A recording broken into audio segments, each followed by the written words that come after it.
Con su permiso, senador presidente, compañeras senadoras, compañeros senadores,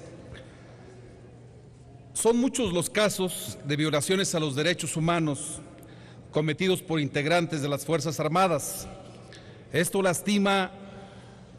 a las instituciones militares y las desvía de su verdadera función. En reiteradas ocasiones, los miembros de las Fuerzas Armadas se han visto involucrados en asuntos de ejecuciones, torturas, maltrato, desapariciones forzadas, entre otros que han quedado en la impunidad, como los casos de Apatzingán, de Tanoato,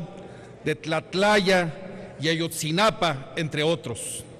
En este momento que se discuten las reformas en materia de justicia militar, no podemos dejar de señalar lo anterior, porque el nuevo marco jurídico debía limitar los abusos y excesos que se han cometido por militares y garantizar el respeto al debido proceso y al derecho de acceso a la justicia y a la reparación del daño de las víctimas y de los ofendidos. Derivado de lo anterior, la Corte Interamericana de Derechos Humanos ha llegado a condenar al Estado mexicano por graves violaciones de los derechos humanos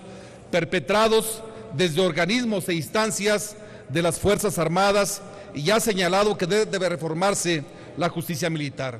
Asimismo, al haberse implementado el sistema de justicia penal acusatorio y adversarial en el fuero común y federal, se hace necesario que la justicia militar se adecue a la nueva realidad jurídico-procesal penal en el país. En este contexto, no queda duda de que es urgente reformar los ordenamientos de justicia militar y armonizarlos con las disposiciones internacionales y nacionales en materia de un sistema más democrático, como lo es el sistema procesal acusatorio y adversarial. Me manifiesto a favor de que el sistema de justicia militar se transforme de su forma inquisitiva actual a la plena armonización con la reforma del sistema penal acusatorio. En un Estado de Derecho debe prevalecer la transparencia en la impartición de justicia, así como el respeto a los derechos humanos de las partes que intervienen en un procedimiento penal. La actualización del Código de Justicia Militar, junto con la expedición del Código Militar de Procedimientos Penales, debe crear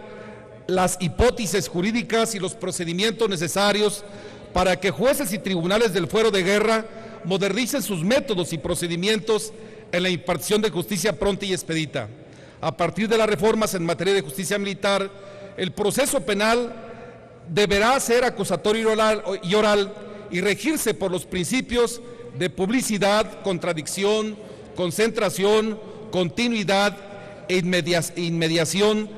lo que representa una oportunidad de igualdad en el trato ante la ley y el respeto a los derechos humanos de las partes en proceso. La publicidad en las audiencias orales permitirá conocer la dinámica de su desarrollo, el desempeño de los operadores jurídicos y las pretensiones de las partes, sus argumentos, los datos, medios de prueba en los que se la sustentan, así como las resoluciones emitidas por los jueces y tribunales militares. Sin embargo, esta reforma no logrará aún el objetivo de garantizar imparcialidad e independencia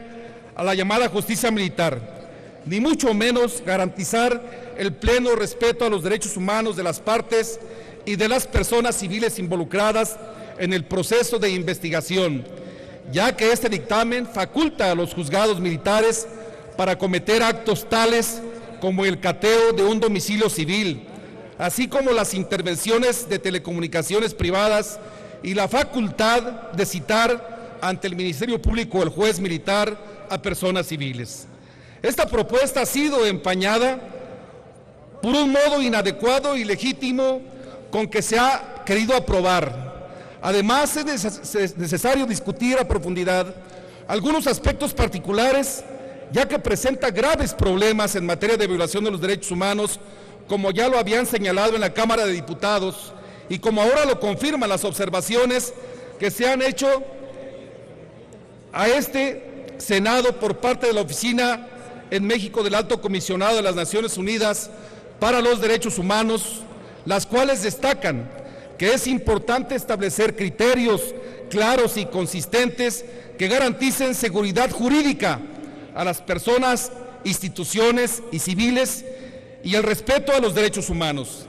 Ante dichas denuncias, en esta Cámara de Senadores estábamos obligados a implementar un proceso legislativo que permitiera un análisis profundo y modificar estos puntos violatorios contenidos,